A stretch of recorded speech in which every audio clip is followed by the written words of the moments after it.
Mwiriwe neza mwese.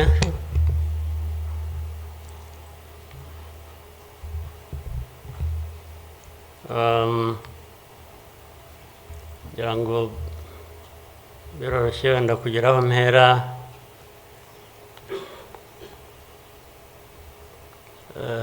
Ndahera ku mateka Bizimana yatubwiye.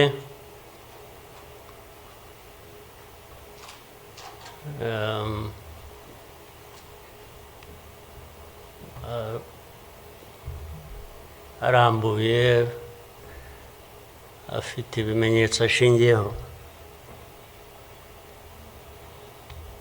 ariko ndagira ngo mbanze nshimire mwese abari hano mwaje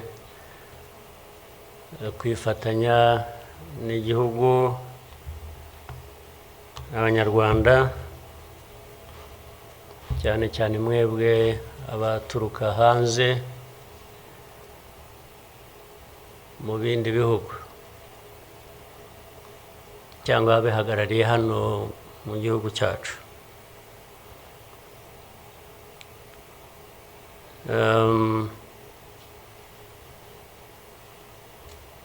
Ndabashimira kuko kenshi ko dusigaye tubibona ko bisigaye biri.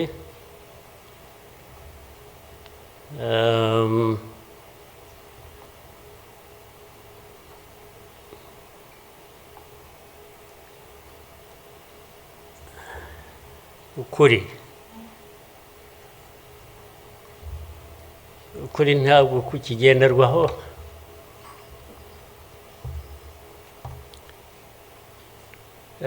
ni nacyo gituma, ariko reka mvugane, hari umuntu w'inshuti yanjye wigeze kumbaza ati ariko wowe nk'umuntu ubaho ute ugahuza bimwe, ndaza kubivuga mu rurimi rw'amahanga, arambaza tubaho ute ugahuza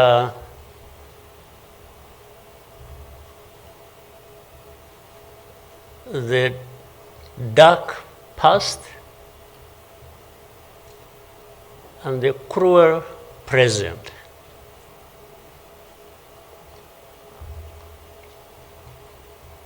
But how do you manage that?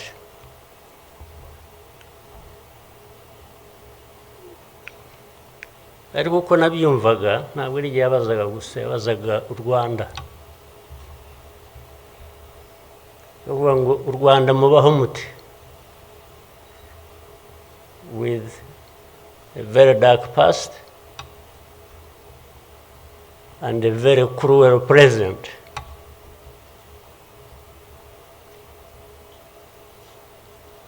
Icyo namushubije nuko from the beginning we were under an illusion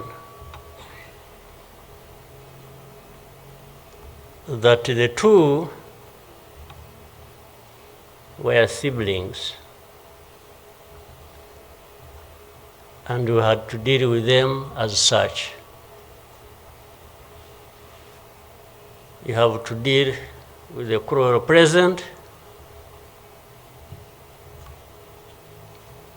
knowing that it is very, very much related to the dark past. They are inseparable. So for us, we have a choice to make.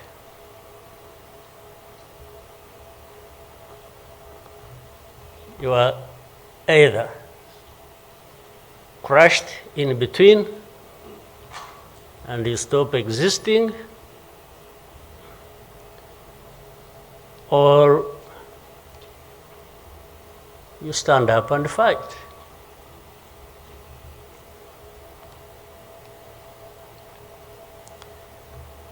When people are saying in the testimony that,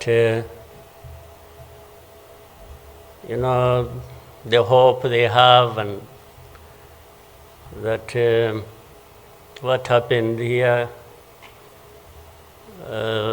30-something years ago will never happen again.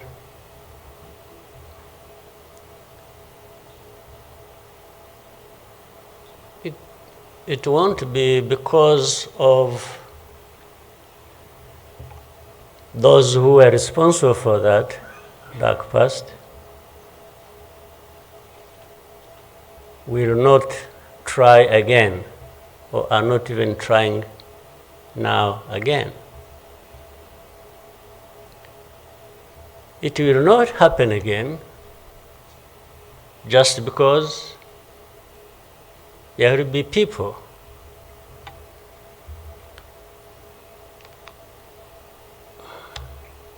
who will stand up and fight.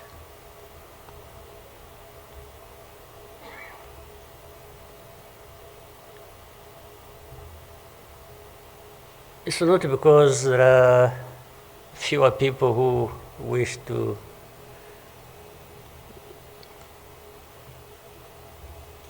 perish or who would have wished us all to disappear, this country to disappear.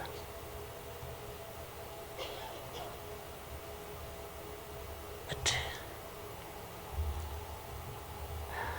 how can people accept that? How can people not stand up and fight? Because anyway, well, there is a risk you may die when you stand up to fight. But if you don't, it's a sure thing you are going to die.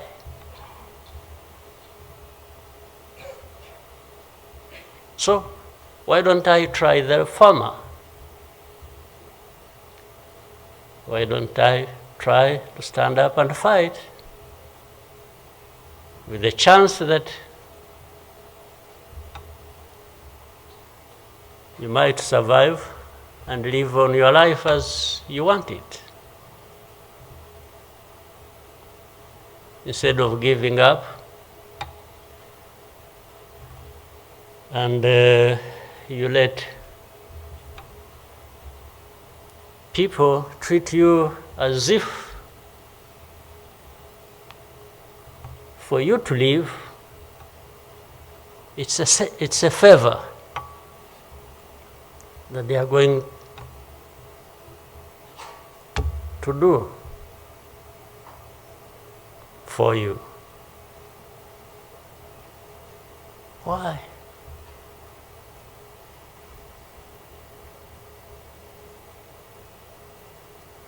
I've also had people come to me and warn me and say, President,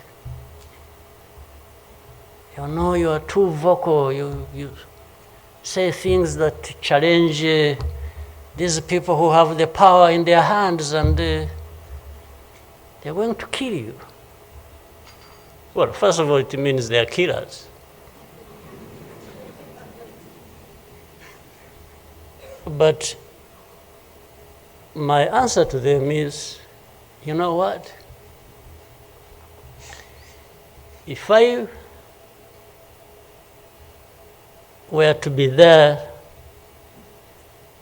to just accept these things to happen, I don't think I would count myself as living anyway. It's like I would already be dead. To live a life of lies, of pretense,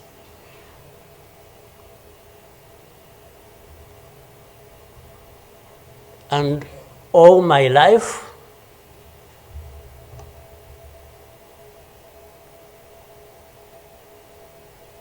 to somebody else,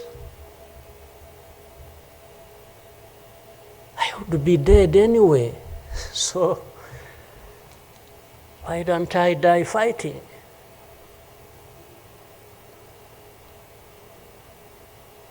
So you Rwandans, why don't you die fighting? Instead of dying anyway, just dying like flies. Why? But my message goes to other Africans who live like this on a daily basis, who are dehumanized. And they accept it and they beg. I can't beg to live. I can't beg anybody.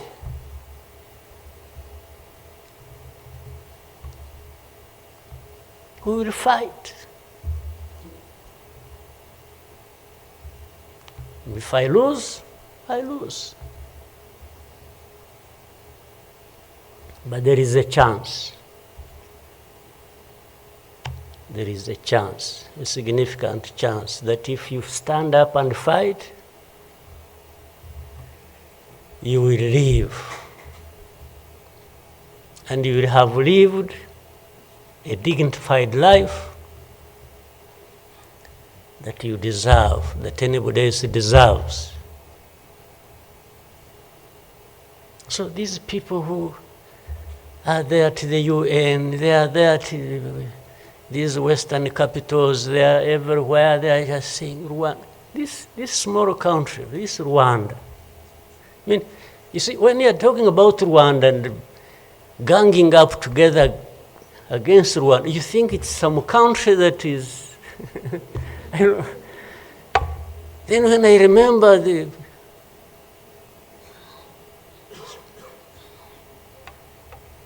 facts about it, I just imagine the world has gone amok.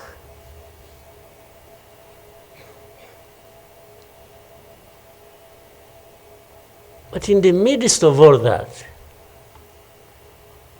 we have to live. We have to live our lives, we have to fight for that, we have to live the way we want. And I tell anybody to his face to go to hell.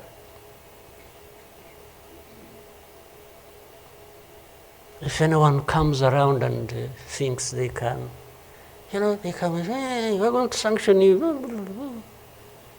To what? Go to hell. Just go to hell.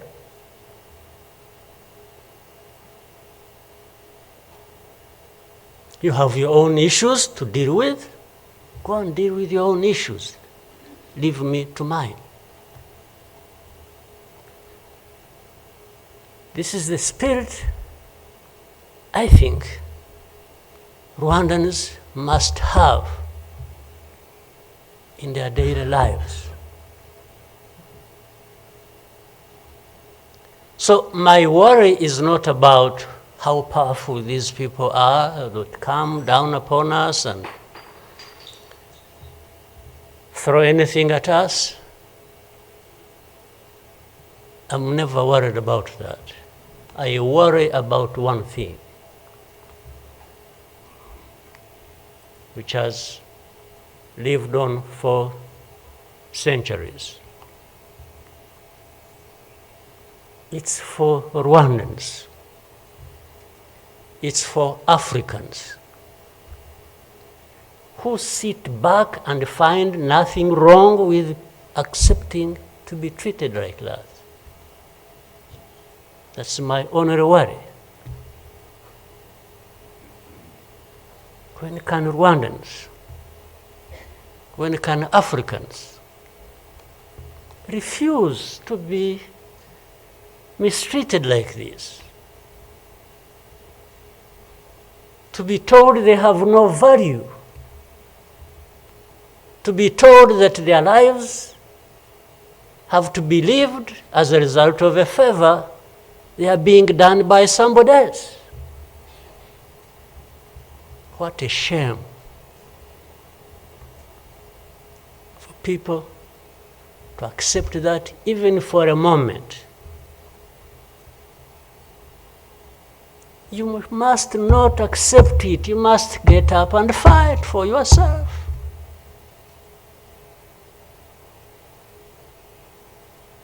And then you have fools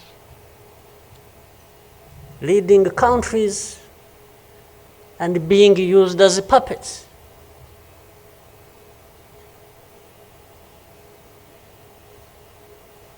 And they are stealing from their own resources, which they should be putting to the good use of their own people and develop them. They just put everything to their own use, find billionaires in a sea of poverty, millions of people going hungry, and their leaders, billionaires,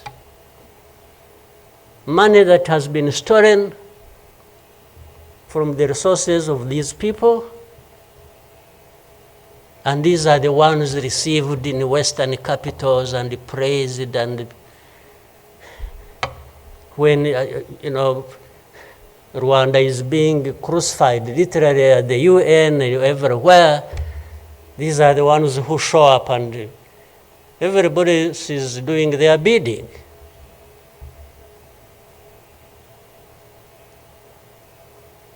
They don't talk. These ones don't even say a thing. There is somebody to say it for them.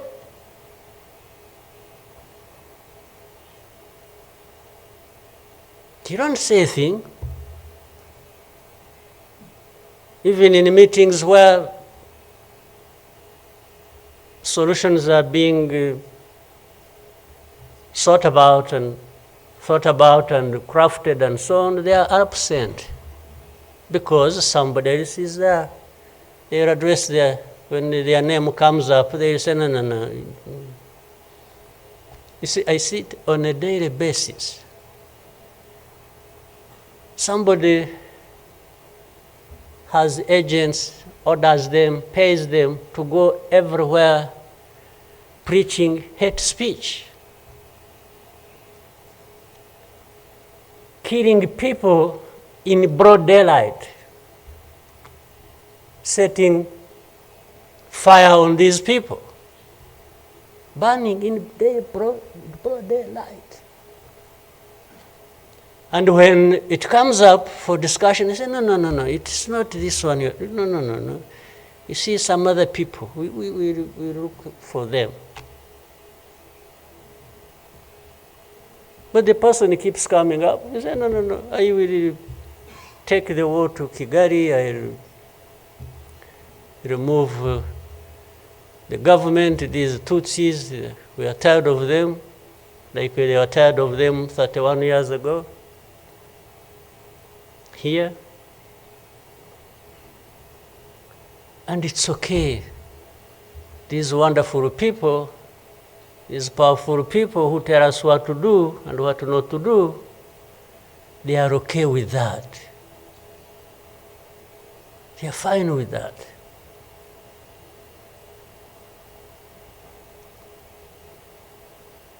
And they expect us to accept it also ourselves.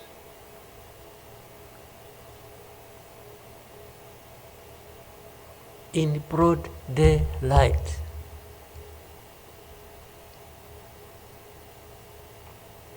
Hate speech, killings of people for their identity, uprooting them from their homes, and most of them are refugees here in this country.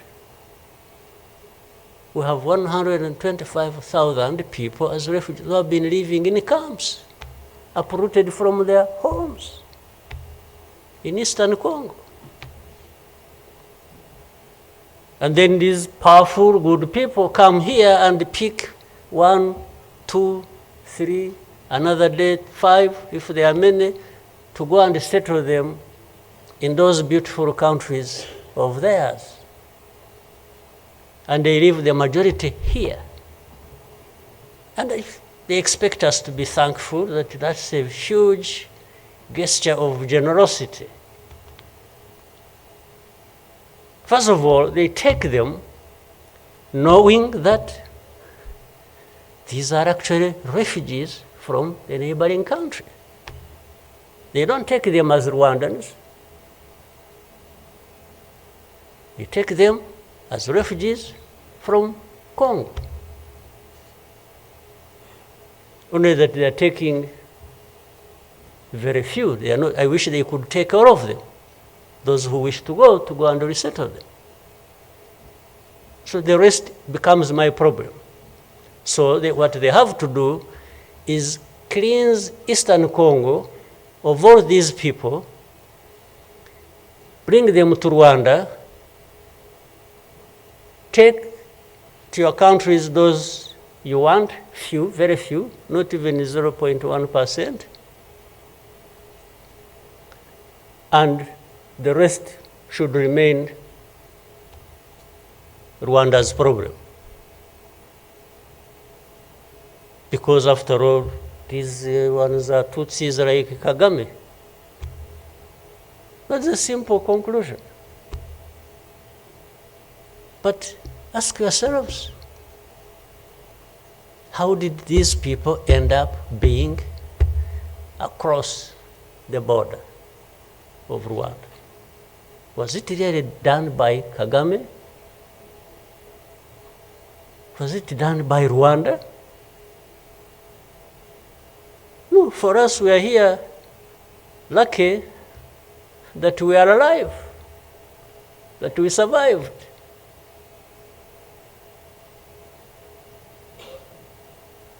So,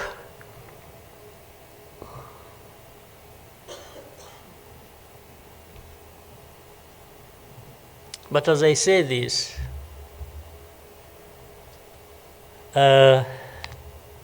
even for my sanity and the country's sanity, we have sometimes to just try to do things differently. Meaning, if you want to be helpful, if you want us to be partners, we are happy to play our part, and you can be sure you will find a reliable partner in us, irrespective of what we think about you.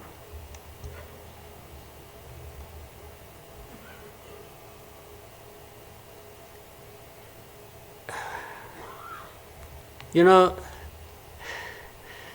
this whole thing you see every day, you know, you have heard of groups, what is it? Group of experts. You have heard of that thing? These are people who go around, experts who are supposed to know better our situation than ourselves. Can you imagine? And the ones who lead those groups are the very people connected with this history I'm talking about, or that Bizimana was talking about. Can you imagine the cynicism?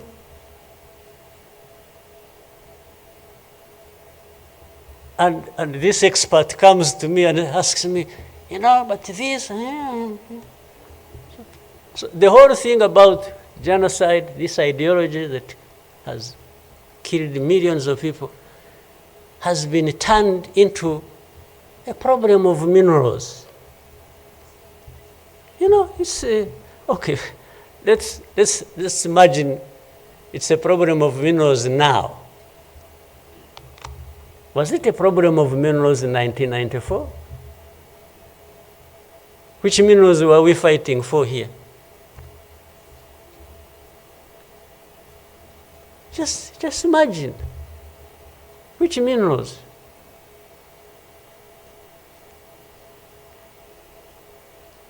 Second, if it were to be minerals, how many are actually fighting for these minerals in those places? Assuming you found evidence about Rwanda being implicated in what's happening in Congo for minerals in Eastern Congo. Are you really saying it is just Rwanda? Why don't you be brave enough to say Rwanda is invading our territory we have created for ourselves and is encroaching on the minerals we are also encroaching on in Eastern Congo? Why don't you be brave enough to admit that? At least to say that.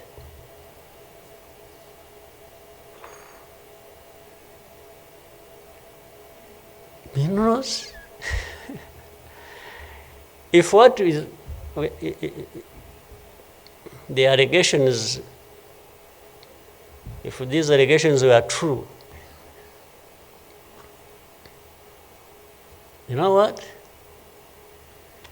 Rwanda would be as rich as you are, those who make the accusations. We would not be needing your money at all. Which you give us nothing, and you come and beat us up for for everything. I mean, yeah, that is the world between the dark past and the cruel present.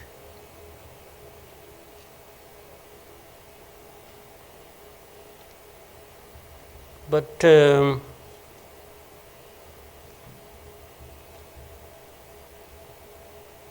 what didn't kill us and finish us 21 years ago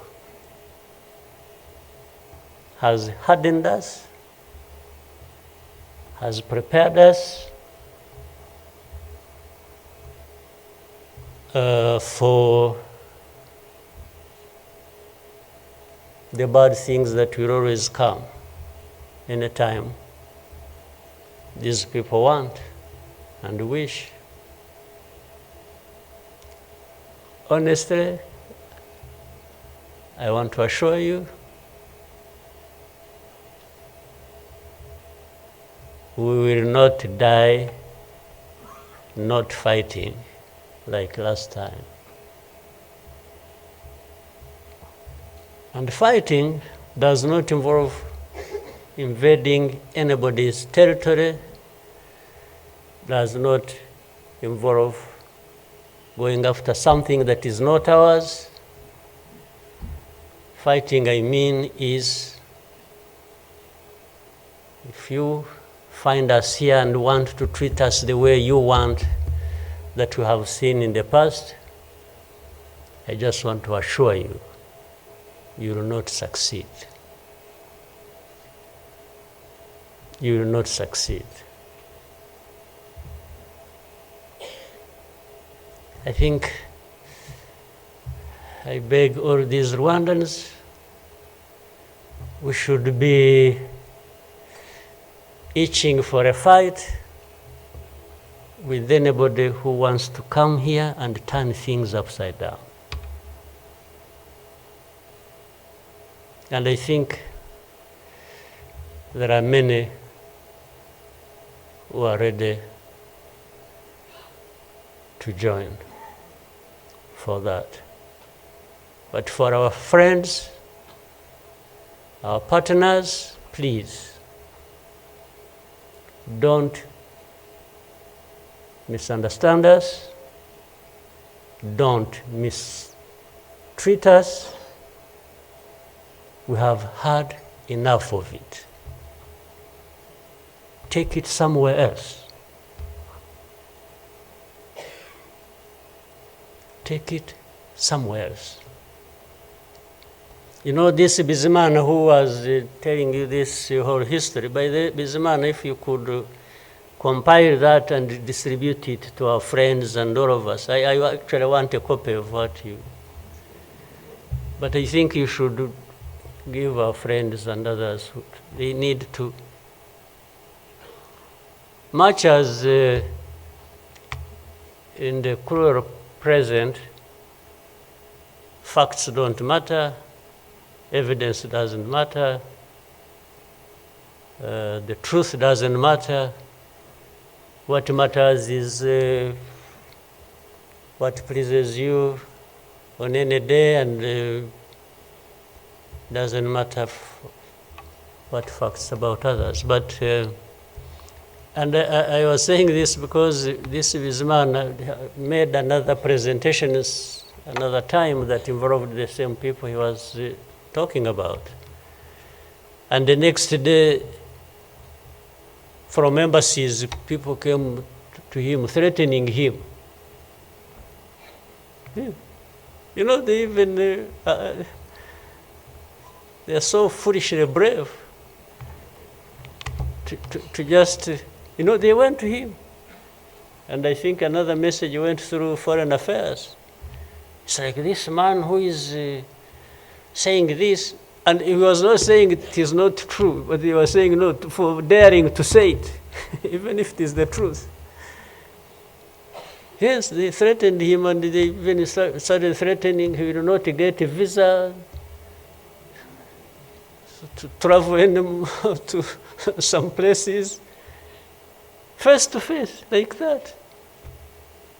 Somebody from the embassy threatening our minister.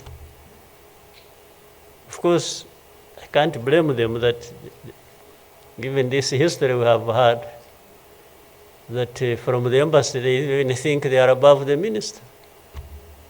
Yeah. You guys come and say, you dare say this. He wasn't saying, this is contrary to the truth or evidence we have. Why did you present lies? No. He was just saying, whether lies or truth, you shouldn't have said it. That is the cruel present we live in, but we must confront it. And we will. We shall. No question about it.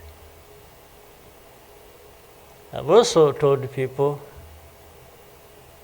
that anyway, for us, we are in a sort of not bad position, because the worst has already happened to us. I don't think anything worse will happen, ever. So those who are scared, fearful of anything, I just want to console you in some way, if you may, that actually the worst has already passed. When we lost the people during that time, the young man was giving a testimony about. Do you think anything like that would ever happen again? I don't think so. So why would we be scared of anything? The worst. The hurricane came and we took cover and things, and it has passed. And we rebuilt.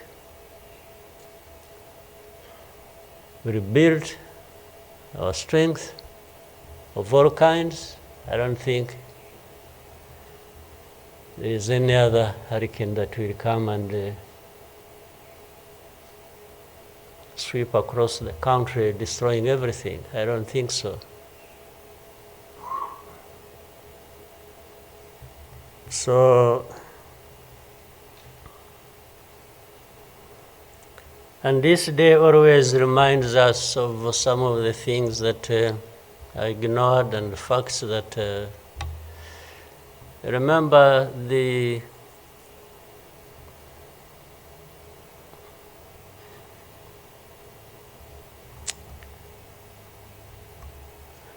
book written by somebody many of you know, Philip Gurevich, with a very long title. And this is a man who, well, at least I would have wished if they could think of such a man and put him in the group of experts, maybe they would benefit from. But you bring somebody just because she comes from a country that colonized Rwanda and that becomes the expert. I think that's not serious. But he said that the title of the book was, "We wish to inform you that tomorrow will be killed with our families." You know, who were they informing? And who was going to stop that? And who was going to come to their rescue?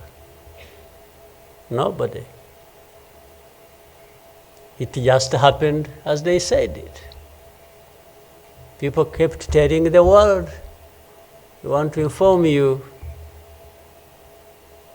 that tomorrow we're going to be killed with all our families."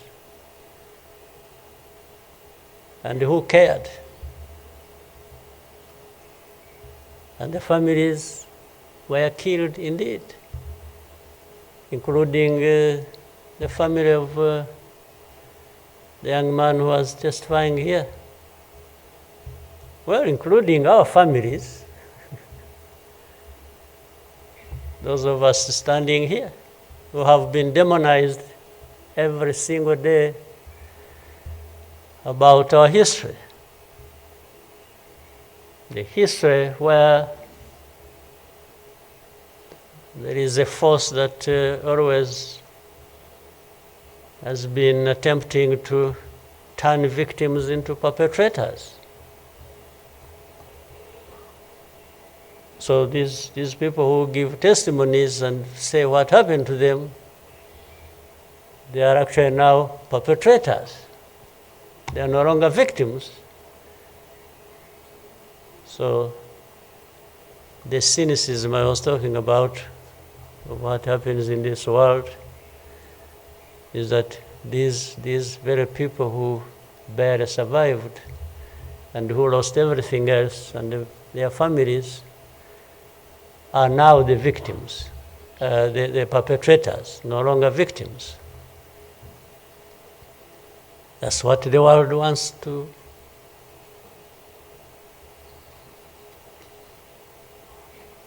create about us. I think I should, even for,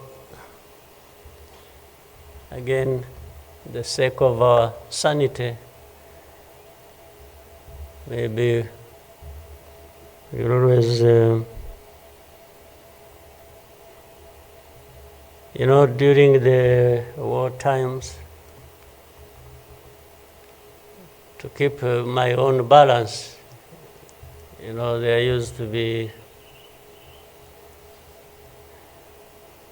battles taking place across the country, militias killing people, RPA soldiers fighting government forces.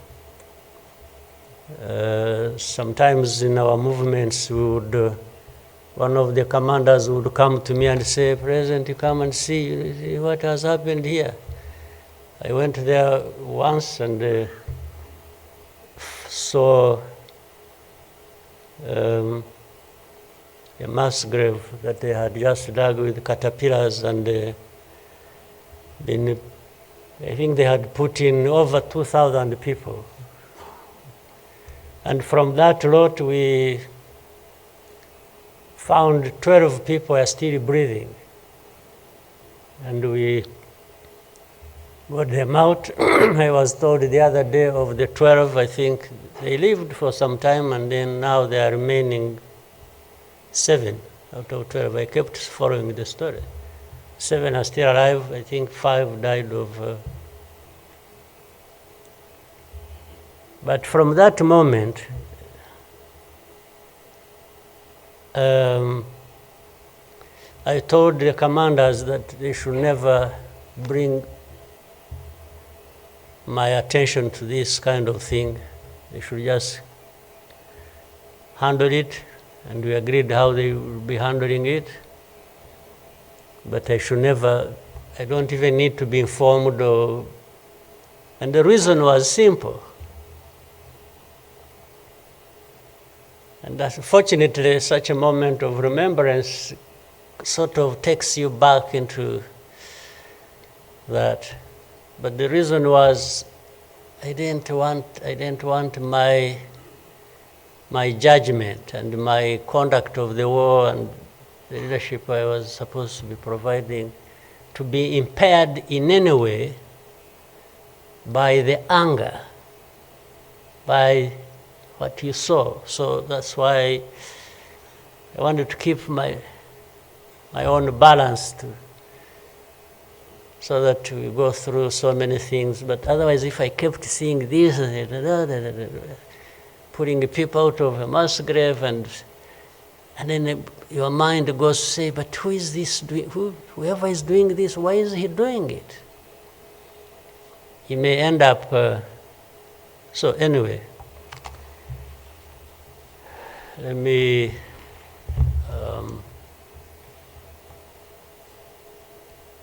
end here. There will always be another day, another year to commemorate our lost people.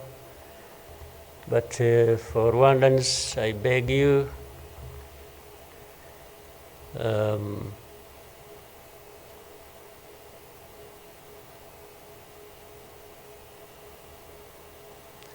don't you owe your life to anybody else. And please